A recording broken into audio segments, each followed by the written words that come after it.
Can you really make money with push ads in 2025? Yes, you can make money with push ads on propeller ads. You can make money with freaking pop under freaking traffic sources on propeller ads. You could do this with almost any freaking form of getting attention because it really is all about attention. It's just you buy attention and you profit from that attention. It's just arbitrage, boom, boom, boom, buy low, sell high.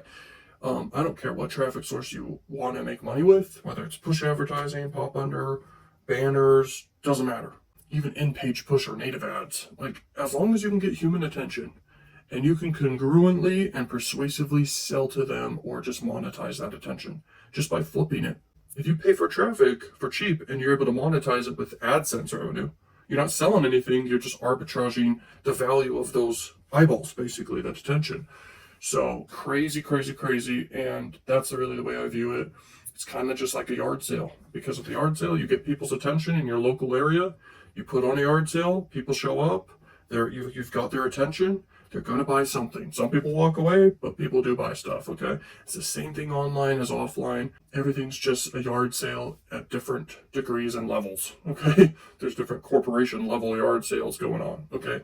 But ultimately, it's just about attention. It's an attention game, okay? It's clicks. That's it.